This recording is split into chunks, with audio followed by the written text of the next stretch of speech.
Émission spéciale consacrée à la prise en charge du cancer en Charente sur Charente Libre TV. Une émission réalisée en partenariat entre Charente Libre, le centre hospitalier d'Angoulême, la Ligue contre le cancer en Charente et le CERAC, le centre de radiothérapie Angoulême-Charente. Si Charente Libre s'est associée aujourd'hui aux acteurs majeurs de la lutte contre cette maladie dans le département, c'est pour vous plonger au cœur d'un combat essentiel. Essentiel comme le résument deux chiffres. Chaque année, en moyenne, 2100 Charentais sont frappés par le cancer. 998 en décèdent. Pour mieux visualiser, ceci signifie qu'aujourd'hui, 3 Charentais décéderont de cette maladie dans le département. C'est la première cause de mortalité en France et en Charente. Avec moi aujourd'hui, le docteur Augustin Salemcourt, chef de pôle oncologie du centre hospitalier d'Angoulême, le docteur un jour, docteur toujours, donc le docteur Michel Martin, président de la Ligue contre le cancer en Charente, le docteur Nicolas radiothérapeute au CERAC, et Cédric Révelen, directeur opérationnel au CERAC, donc le centre de radiothérapie Angoulême-Charente. Bonjour à vous tous. Bonjour. Pour commencer, est-ce qu'on peut faire une typologie, un panorama de cette maladie dans le département? Quels sont les cancers les plus représentés, qui frappent le plus, même si je pense que les moyennes sont les mêmes en France qu'en Charente? Docteur Salemcourt. Écoutez, il n'y a pas de spécificité en Charente par rapport aux chiffres nationaux. Chez les hommes, on sait, c'est en majorité les cancers du poumon, les cancers du côlon, les cancers de la prostate, plutôt chez les sujets âgés. Et chez la femme, c'est plutôt les cancers du sein, évidemment, très majoritairement, les cancers du côlon et les cancers du poumon maintenant de plus en plus, puisque le tabac touche aussi les femmes. Mais dans ce cadre, j'aimerais vraiment préciser qu'il n'y a pas de spécificité. La Charente, en tout cas au niveau Nouvelle-Aquitaine, n'a pas de surmortalité ni de surincidence. On se situe même dans les départements où il y a le moins de cancers par rapport à la Charente-Maritime, à la Gironde ou aux Pyrénées-Atlantiques. Donc, on note une évolution ces dernières années. On parle souvent de plus en plus de femmes jeunes touchées par le cancer. C'est une évolution que vous avez observée dans vos pratiques, docteur Maté? Alors, quand on parlait de l'incidence des différents cancers, celui où on voit vraiment des grosses modifications, c'est sur le cancer du poumon chez la femme, où effectivement on en a vraiment beaucoup plus ces temps-ci. Et on sait que malheureusement, les femmes ont une sensibilité un peu plus importante au risque de cancer lié au tabac que les hommes. Et on a des cancers du poumon beaucoup plus jeunes chez les femmes que ce qu'on était habitué à voir malheureusement chez les hommes. Après, dans les autres cancers, c'est difficile à dire. Sur le cancer du sein, on voit effectivement beaucoup de femmes jeunes, mais on en a eu toujours. Donc, est-ce qu'on en voit plus maintenant parce qu'on les dépiste plus? Enfin, ça, au niveau des statistiques, si on cherche plus, on trouve plus. C'est ça. Mais on en a toujours eu, et voilà. Et quand on en a, c'est toujours plus marquant. Donc, c'est vrai qu'on s'en souvient plus. Donc, sur l'évolution du cancer du poumon chez les femmes et ce rajeunissement de la patientèle, c'est lié au mode de vie, aux mauvaises habitudes, malheureusement, essentiellement, ou on a une autre explication? Il y a incontestablement l'intoxication tabagique qui s'est diversifiée. C'est le premier problème. Le deuxième problème, c'est que c'est vrai qu'il y a des femmes, je pense, qui pensent moins, il y a des conditions socio-économiques difficiles qui permettent au cancer de se développer sans que les gens aient accès à une approche médicale. Actuellement, si on prend le registre des cancers qui est fait régulièrement dans les hôpitaux généraux tous les 10 ans, donc là, 36% des cancers du poumon en 2020 étaient représentés, du poumon, je dis bien, étaient représentés par les femmes. Ce n'était que 10% au début du XXIe siècle. Et là, on est 36%, c'est-à-dire plus d'un cancer sur 3 du poumon et survient actuellement chez les femmes. Ce sont les registres des hôpitaux généraux. Bon, je précise que vous étiez pneumologue, oui. Docteur Martin, donc vous connaissez parfaitement bien le sujet. Voilà. Pour aussi que les chiffres soient assez simples, en 2010, si on prend le registre des cancers que fait Poitiers sur la région Poitou-Charentes, qui est le seul registre officiel des cancers, c'est la seule région qui bénéficie d'un registre des cancers. En 2019, c'est-à-dire avant le Covid, il y avait un cancer du sein par jour diagnostiqué en Charente, plus de 330 cancers du sein pour la Charente en 2019 chez la femme. Donc un cancer par jour. C'est pas négligeable, c'est loin d'être négligeable.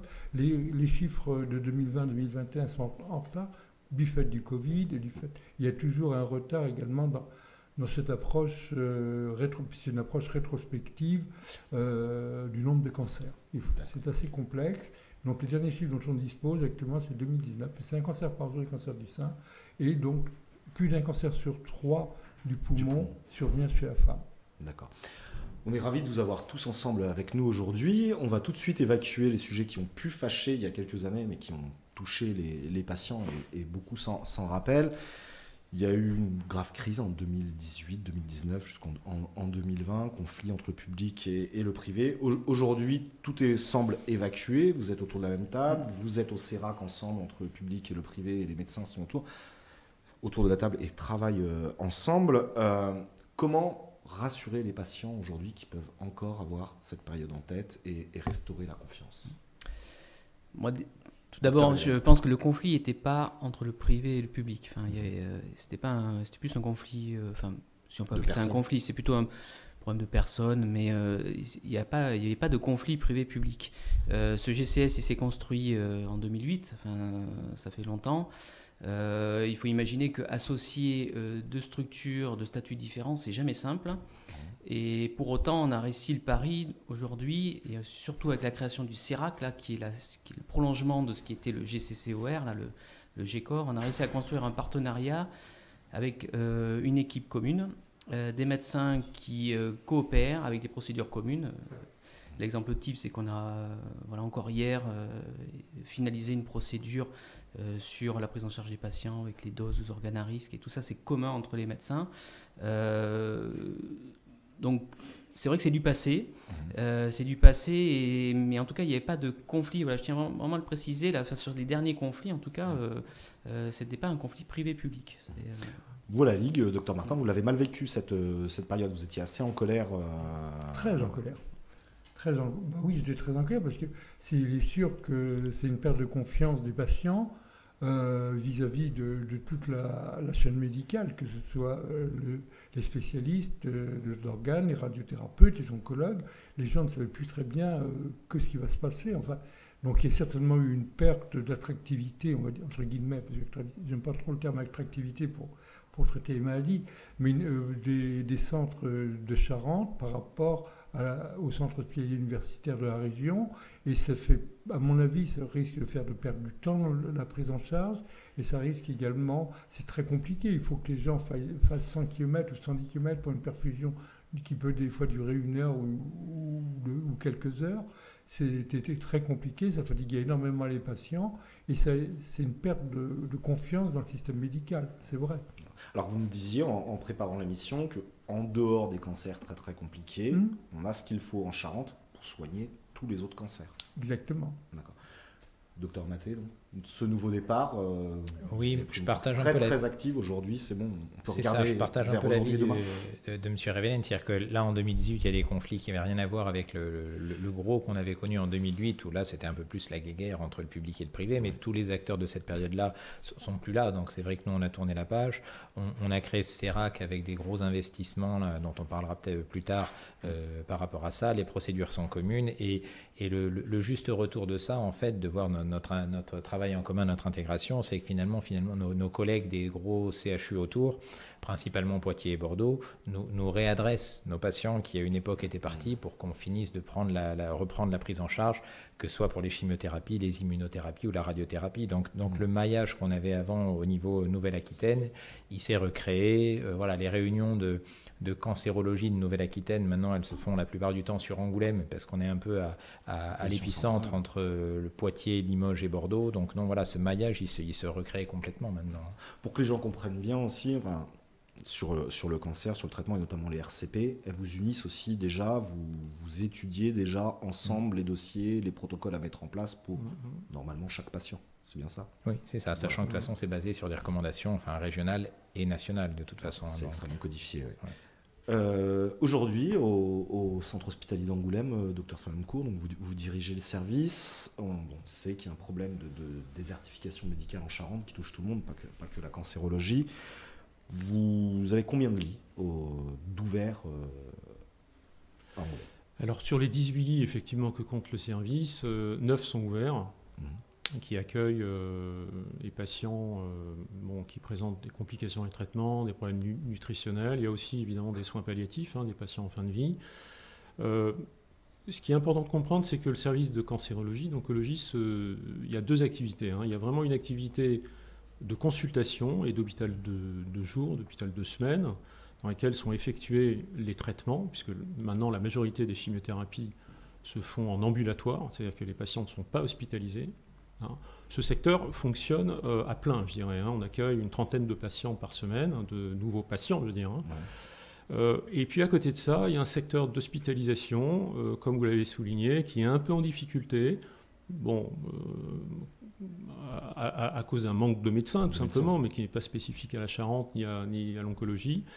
Nous avons des pistes de recrutement. Pour l'instant, la direction et les communautés médicales a pensé que c'était quand même plus prudent de réduire, comme on dit, de réduire un peu la voilure, de réduire à 9 lits le temps de recruter des médecins et de repartir sur un capacitaire à 18 lits. Voilà, c'est vraiment dans un souci de sécurité des soins.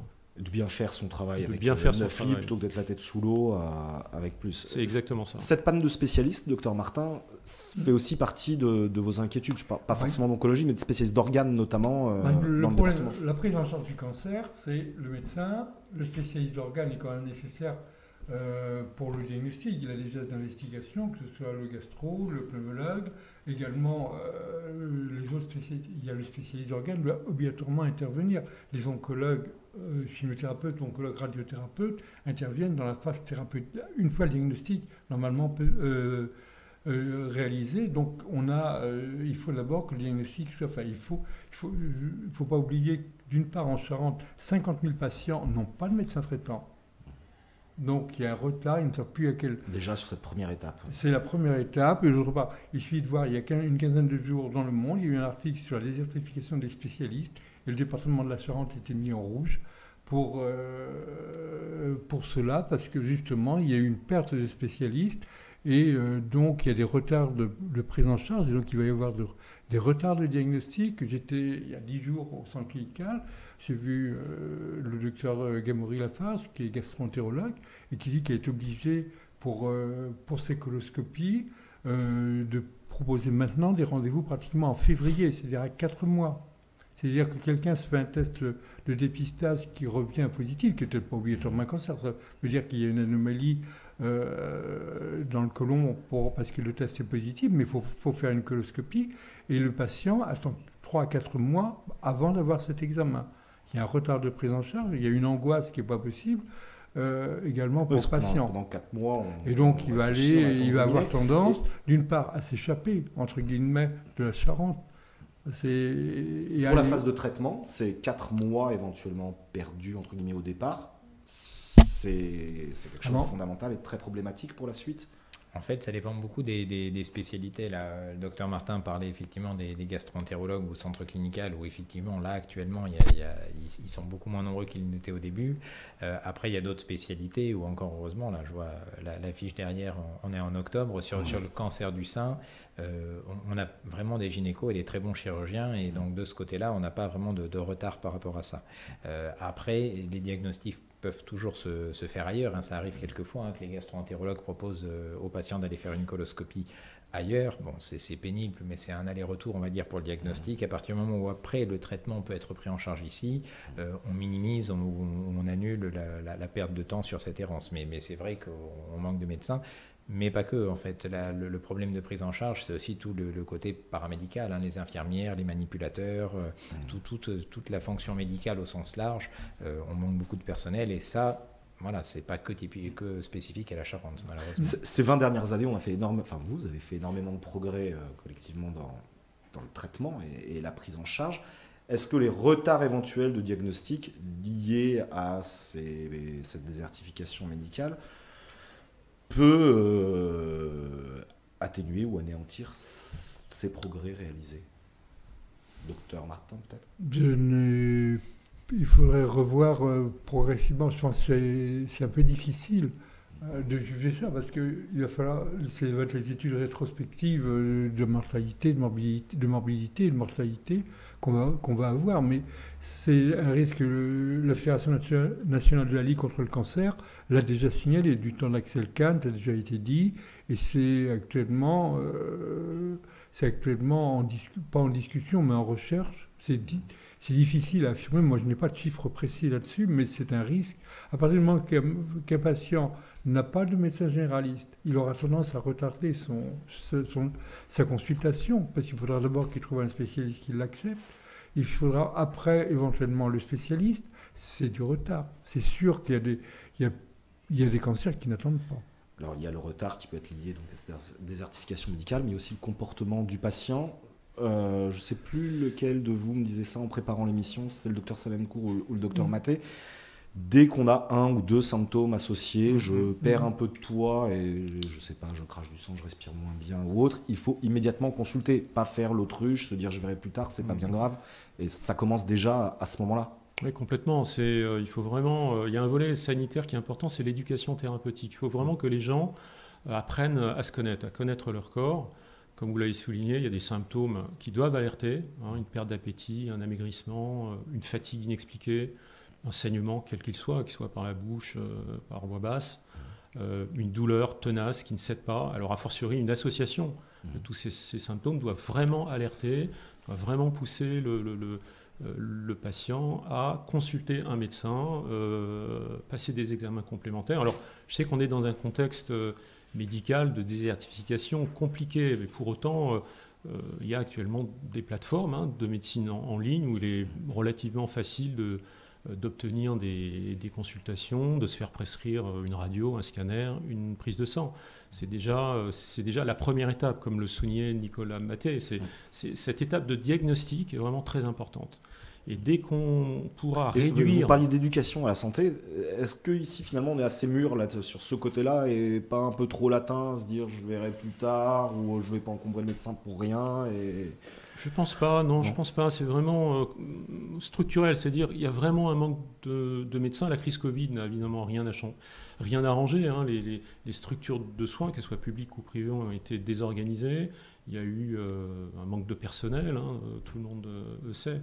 Mais pour autant, excusez-moi, il y a vraiment des moyens innovants, en tout cas, pour pouvoir accélérer cette étape diagnostique. Comme le disait Nicolas Maté, ça n'empêche pas que les patients peuvent très bien aller se faire diagnostiquer dans les départements où peut-être l'offre de soins est plus importante et revenir en Charente, se faire opérer, se faire de la chimio, parce que ça, les traitements sont standards, les machines sont les mêmes, les produits sont exactement identiques, il n'y a pas de perte de chance de se faire traiter en Charente ou à Bordeaux ou Poitiers, si vous voulez. Oui, ce que les gens doivent bien comprendre, c'est que les traitements en fait, sont extrêmement encadrés, c'est codifié, qu'on soit à Paris, à Angoulême, Poitiers ou Bordeaux, c'est la même molécule, c'est le même traitement, c'est exactement le même protocole. C'est bien ça, docteur? Oui, la seule chose que nous, on ne fait pas ici, c'est pour ça qu'on a toujours des relations, et c'est normal avec les CHU, c'est tout ce qui est partie essai thérapeutique sur les molécules qui ne sont pas encore validées, où là, effectivement, il faut des grosses structures pour faire des essais thérapeutiques, et quand nous, de notre côté, on voit qu'on a utilisé les armes thérapeutiques qu'on a à notre disposition. Là, dans ces cas-là, on discute avec nos confrères et on est les premiers à adresser ou à demander un avis ou à échanger si on voit qu'on est dans une impasse ou sur des maladies très, très rares. Après, sur les molécules, quand vous achetez une boîte de paracétamol, que vous l'achetiez en Charente ou Place Vendôme, il n'y a pas de pharmacie Place Vendôme, mais à Paris, vous aurez tous la même boite de paracétamol. C'est le même principe. Donc, sur les traitements, chimiothérapie ou même radiothérapie, on en reparlera. Oui, on a le même équipement, les mêmes produits. D'accord. Vous avez évoqué la crise du Covid, docteur Salemcourt, tout à l'heure. Vous avez noté aussi que depuis cette crise, vous voyez arriver chez vous des patients à un stade beaucoup plus avancé, ce qui vous inquiétait. Vous réussissez à expliquer cette... Très clairement, oui, on voit, hélas, arriver de plus en plus des cancers, des patients avec des cancers diagnostiqués à un stade plus avancé, notamment les cancers du côlon, les cancers du poumon, un peu moins les cancers ORL. Alors, bon, on l'a déjà dit tout à l'heure, il n'y a pas assez de médecins en ville. Je pense que les patients ont peut-être aussi tendance à faire un peu l'autruche. Et puis... je crois qu'encore une fois, il faut vraiment que les patients prennent conscience de cet impératif de dépistage. Il faut absolument qu'ils aient cette éducation à consulter, à connaître leur corps et à ne pas retarder cette étape de diagnostic. Mais c'est clair que là, on voit, notamment dans les cancers du poumon, je suis effaré du nombre de patients qui arrivent au centre hospitalier avec des cancers du poumon très évolués.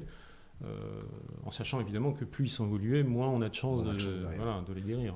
Et donc, ne pas hésiter, du coup, faire confiance. Docteur Martin, vous me disiez quelque chose d'assez intéressant. Vous avez l'impression que depuis le Covid, en tout cas depuis quelques années, une petite tendance chez les gens à avoir de la défiance à l'égard de la science. La science en général et sur la science médicale en particulier. Oui, on a du vaccin notamment.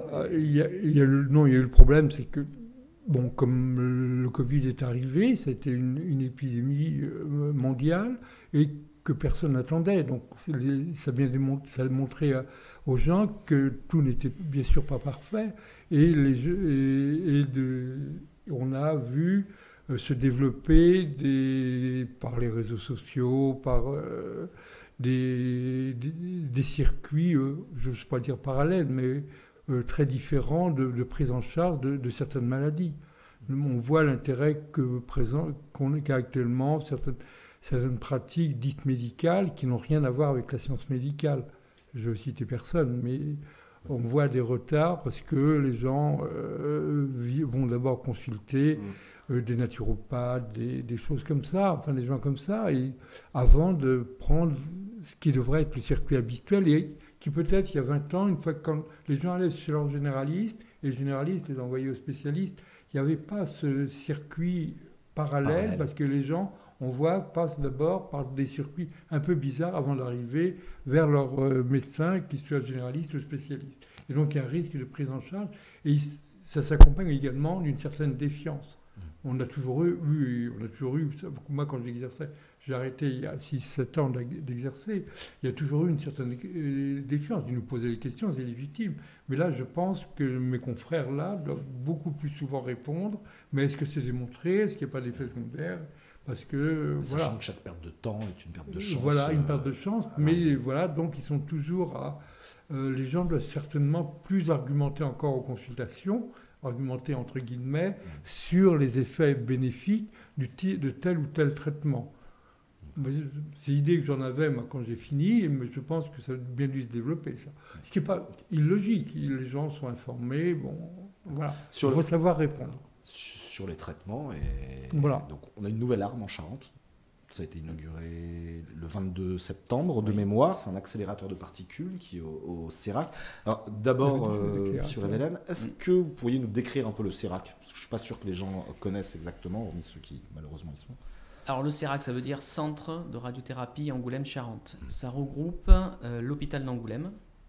C'est un groupement de coopération sanitaire qui regroupe l'hôpital d'Angoulême, le centre clinical. Donc ça, c'est 2 établissements qui sont bien identifiables pour les Charentais.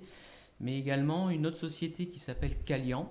Alors là, par contre, c'est moins connu, mais Calian, en fait, c'est une des filiales du groupe Elsan, auquel déjà appartient le centre clinical, et une société de médecins libéraux dont fait partie M. Maté, qui s'appelle Radion.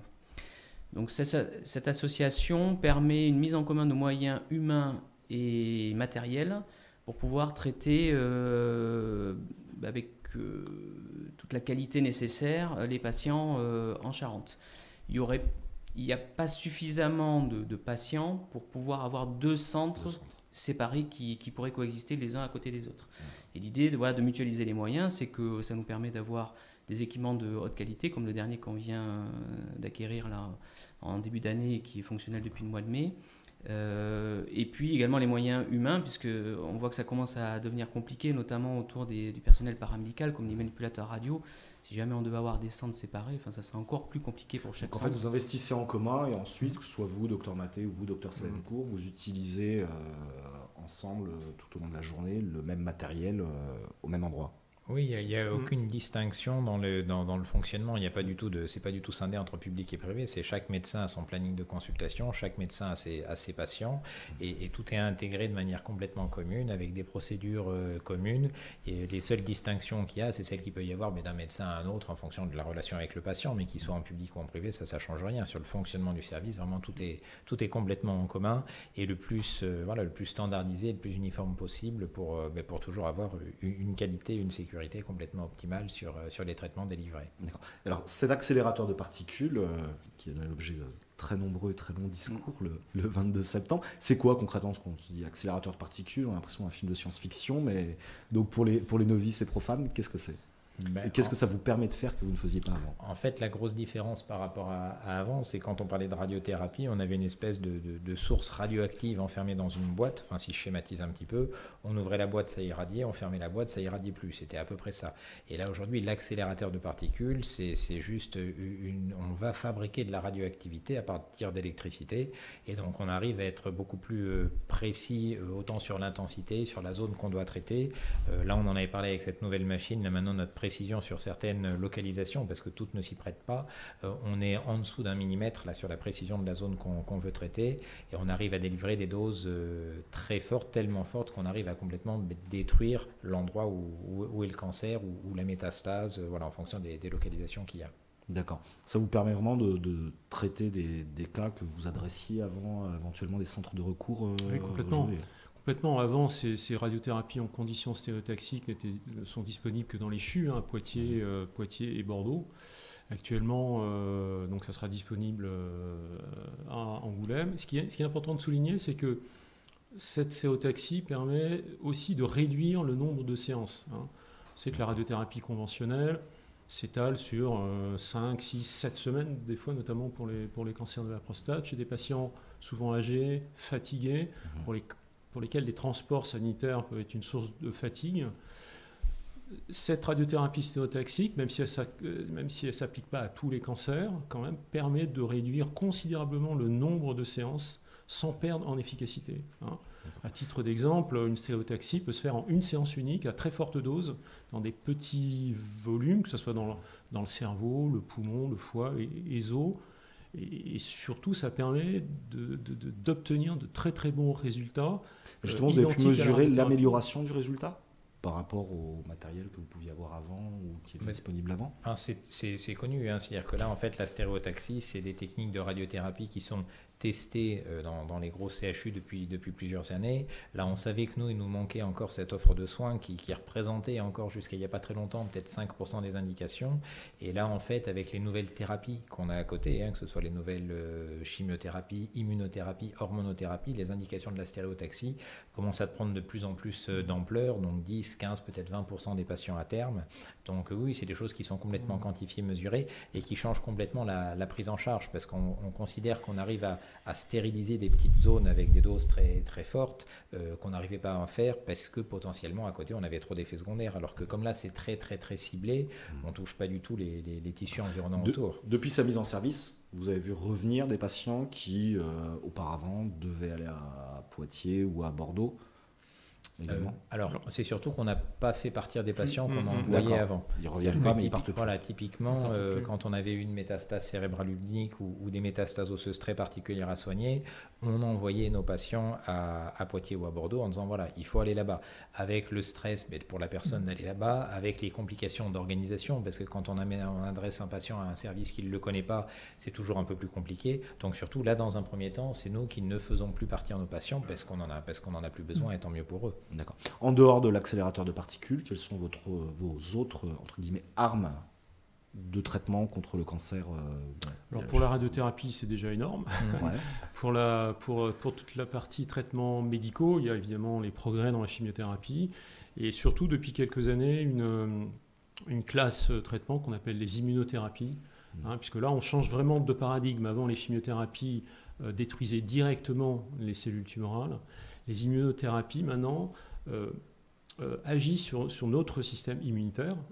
Et c'est notre propre système immunitaire qui va aller détruire les cellules cancéreuses. Donc, ça s'administre comme une chimiothérapie en intraveineux.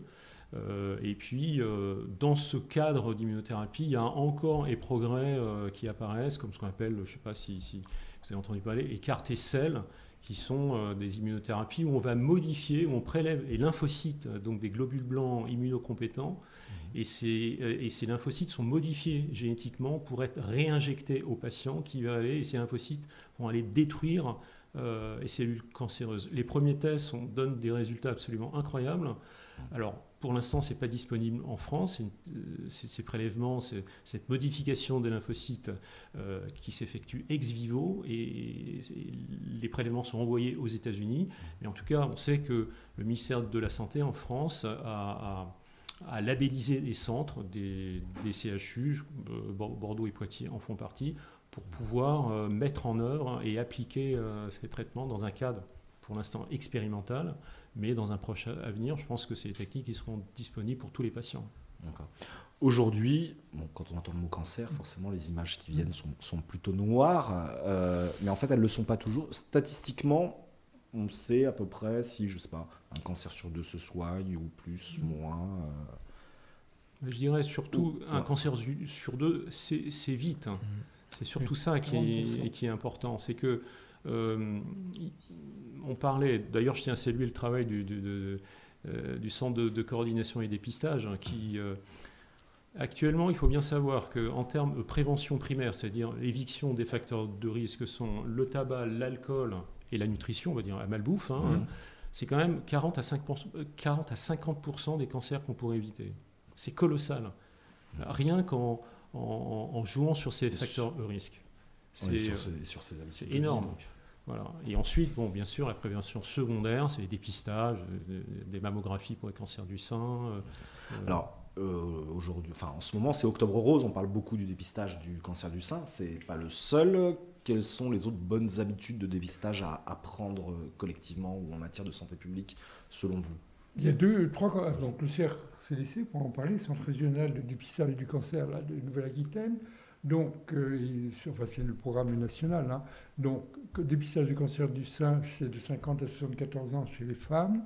Il n'y a pas actuellement, avant 50 ans, de proposition du fait que ce sont des femmes qui sont en période d'activité, donc des seins extrêmement fragiles, sensibles, en particulier aux rayons. Donc, pour l'instant, il n'y a pas de proposition. Il y a des études génétiques qui sont faites pour actuellement cibler peut-être des femmes qui seraient plus susceptibles de faire des cancers du sein. Il y a une étude génétique qui est en cours actuellement, dont on n'a pas encore les résultats, qui permettrait un petit peu d'affiner ce dépistage systématique les 2 ans de 50 à 74 ans. Ça, pour le cancer du sein, c'est encore en développement. Ça va sûrement être d'ici 2 ans, peut-être, être affiné par ces études. Le cancer du côlon, c'est donc le dépistage qui n'a pas on ne peut pas dire qu'il se développe vraiment par les tests que le CRCDC fait parvenir aux gens. Actuellement, vous pouvez disposer de ce test dans vos pharmacies pour rechercher du sang dans les selles. Maintenant, vous n'avez plus besoin de passer par un médecin traitant. Vous n'avez plus besoin de téléphoner au CRCDC. Vous pouvez trouver ce dépistage dans les pharmacies. Comme un autotest, en fait, on peut le faire soi-même. Je n'ai pas le détail exact, mais normalement, les pharmaciens qu'il faut reconnaître sont bien développés dans cette côté préventif avec le développement, avec le Covid, puisque c'est eux qui ont vacciné, ils ont pris une position très, très originale et qui va permettre certainement d'avancer dans ce dépistage du cancer du côlon. Puisque c'est cela. Le 3e dépistage proposé, c'est le cancer du col utérin par des frottis qui peuvent être faites soit par un médecin, un gynécologue ou par les sages-femmes. Et là aussi, il y a une proposition, je n'ai pas le détail exact dans la tête, mais il y a une proposition pour les femmes. À un moment donné, on entendait parler on va peut-être pouvoir aussi trouver un gène contre le cancer, enfin un gène du cancer et identifié bien avant ou autre. C'était un fantasme médiatique ou c'est un véritable espoir ? Non, ça avance. Hein. Enfin, il y a des choses qui avancent sur les dépistages génétiques de plus en plus, mais on n'en est pas encore là. La prise de sang qui permet de savoir si on va avoir un cancer dans les années qui viennent, là, on n'en est pas là du tout. C'est une fois qu'on a là, on a des prédispositions génétiques, on commence à travailler sur des prises de sang qui permettent de diagnostiquer des cancers à des stades plus précoces, mais voilà, on espère que ça va avancer de ce côté-là. Moi, j'en rajouterai quand même un autre, même si ça fait beaucoup débat sur le dépistage ou pas, c'est le cancer de la prostate qui est le premier cancer pour l'instant chez l'homme, où c'est assez facile à diagnostiquer, hein, parce qu'il suffit de faire une prise de sang avec un PSA. Il y a une espèce de fantasme, on va dire, de je ne sais qui dit qu'effectivement, si on diagnostique des cancers, on risque trop en traiter. Enfin, je pense que tous les les cancérologues ou les urologues savent qu'il faut soigner ou pas. Et ça, c'est très simple à faire, parce que c'est vrai que c'est un peu frustrant en tant que médecin de voir des patients avec des cancers de prostate excessivement évolués, alors que s'ils avaient fait une prise de sang il y a 2, 3 ou 4 ans, on aurait pu tout à fait les traiter. Sur ce quoi il faut insister, c'est que Le dépistage, ça ne va pas faire apparaître un cancer qui n'existe pas. Ça permet juste de le détecter beaucoup, beaucoup plus tôt, d'avoir certes des traitements pendant quelques temps, mais d'être guéri d'une maladie qui potentiellement aurait pu être plus grave plusieurs années après. Donc c'est pour ça qu'il ne faut pas avoir peur de ce dépistage. Il y a effectivement beaucoup de cancers qu'on guérit aujourd'hui. On estime qu'il y en a plus de la moitié. Et de se faire dépister, ben oui, ça permet d'arriver très très tôt et d'avoir un traitement parfaitement efficace avec moins d'effets secondaires. Voilà. À la Ligue, docteur Martin, vous menez des opérations de sensibilisation, de prévention, de communication auprès de tout le monde. Vous aidez aussi les malades à mieux vivre pendant leur traitement avec énormément d'ateliers. La semaine dernière, j'ai pu assister à un atelier de yoga du rire. C'était impressionnant. Voilà. Je ne connaissais pas, mais ça avait l'air de faire beaucoup de bien aux personnes. Vous suivez en gros combien, enfin vous épaulez environ combien de personnes en Charente et par quel biais? Tout ce que nous proposons comme aide thérapeutique, ce ne sont que des aides thérapeutiques. Que ce soit des... je pense que ça doit à peu près représenter 200 personnes à peu près en Charente, mais c'est vrai qu'on est très regroupés quand même sur Angoulême. On a juste la gymnastique adaptée à Cognac. Sinon, il y a donc deux types d'aides. D'une part, indépendamment de l'aide financière, parce qu'on a aussi une aide financière à certaines familles, mais on a une aide donc physique, c'est-à-dire le retour à une activité physique. Il faut que les gens qui sont traités, qui ont été traités par le cancer, s'aperçoivent qu'elles peuvent avoir une activité physique normale ou pratiquement normale. Et donc c'est pour ça qu'il y a la gymnastique adaptée, il y a le tennis de table, il y a de l'aviron, il y a un certain nombre d'activités sportives, physiques, on va dire physiques plus que sportives. C'est pas tout ce qui aide à mieux vivre. À mieux vivre. Et à côté, il y a une aide psychologique avec soit de la sophrologie, de l'hypnose. Il y a le Doin, qui est une médecine dérivée, qui sont des gestes d'autopalpation dérivés du shiatsu et qui permettent comme ça aux gens de bien se relaxer, de se détendre. Toutes ces propositions, tout ce que nous proposons est gratuit pour les patientes et les patients. Voilà, ça c'est clair. À côté, il y a une aide financière, parce que de temps en temps, même assez souvent, le cancer survient dans des familles qui n'ont pas obligatoirement les moyens il y a l'arrêt de travail, il y a ceci, il y a des frais en plus, soit des traitements ou des aides aux traitements qui ne sont pas prises en charge, soit il y a besoin de garder les enfants, il y a besoin de choses comme ça. Et donc, on a une commission sociale pour aider les familles. Et là, j'avoue que je suis un petit peu inquiet pour l'hiver prochain parce que je pense qu'on aura peut-être des dettes de chauffage à honorer parce que il y a beaucoup de... la Charente est quand même est un département pauvre. Il fait partie quand même des départements les plus pauvres de France. Et donc, on aura et puis en plus, c'est un département rural qui a une grande ruralité. Donc, on aura certainement peut-être des dettes de fioul, des choses comme ça à aider. Voilà, ça c'est évident, ça fait partie de notre aide. Quant à on aide bien sûr, on fait de l'information sur le tabac, sur le soleil et sur l'alimentation avec une diététicienne. On a des ateliers que ce soit dans les entreprises. On va là actuellement il y a quelque chose de Crédit Agricole, il y a quelque chose chez NSI et chez le roi Sommer, pas le roi Sommer. Ok. Merci beaucoup messieurs, je vais vous laisser retourner à vos consultations et à vos activités. Juste un petit mot, on oublie quand même quelque chose dans la prévention, c'est la vaccination contre le virus, le papillomavirus. Normalement, la recommandation n'est pas obligatoire, mais les enfants, garçons et filles, doivent être vaccinés contre le papillomavirus. Ceci a permis à l'Australie, par exemple, d'éliminer le cancer du col utérin, ce qui représente 3500 cancers en France quand même, ce qui n'est pas négligeable, qui est un cancer potentiellement grave et très douloureux. Et également une bonne partie des cancers ORL, parce que le papillomavirus est à l'origine de nombreux cancers oropharyngés. Et puis donc, normalement, il faut absolument demander aux parents de parler avec leur médecin de la vaccination de leurs enfants contre le papillomavirus. Ça doit se faire avant l'adolescence. Et donc, voilà. C'est aussi, les sages-femmes ont également un rôle, on a oublié d'en parler, au niveau des cancers gynécologiques chez la femme, avec le dépistage, également pour les questions que se posent les femmes pour les tumeurs du sein. Les sages-femmes ont un rôle très important. Je me permets d'en parler, car il y a actuellement un manque... En fait, c'est une chaîne qui est importante. Oui, Pas c'est que le toute une médecin. chaîne de soins, infirmières, sages-femmes, médecins. Là, la caisse d'assurance maladie a mis les infirmières de prévention avec Azalée, le groupe Azalée, qui fonctionne. Et il faut tenir compte de toutes les gens qui viennent, qui osent. Parce qu'il y a beaucoup de femmes qui n'osent pas parler. En particulier, il y a des zones à côté d'Angoulême, à Soyaux, à Bassou et tout ça, où les femmes ne vont pas spontanément voir un homme pour ce genre de problème. D'accord. Et les femmes interviennent. C'est très important. Mais bien, merci beaucoup, docteur Martin. Avant de vous libérer, j'ai juste rajouté une petite chose. En début de semaine, nous avons accueilli Céline Brigaud sur ce plateau, qui est une Angoumoisine qui a été touchée par le cancer. Elle avait oublié de dire quelque chose qui va vous faire plaisir. Docteur Martin, elle voulait inciter, et elle m'a demandé de le faire aujourd'hui, à penser à l'importance des dons, notamment pour la Ligue ou pour les autres associations, des dons qui sont défiscalisés. Oui. Et notamment pour tout ce qui aide à mieux vivre pendant la prise en charge et à se sentir un peu mieux physiquement. Voilà. Donc voilà, c'était le message de Céline que je vous transmets. Merci à tous de nous avoir suivis et à bientôt pour une nouvelle émission sur Charente Libre TV. Merci. Merci beaucoup.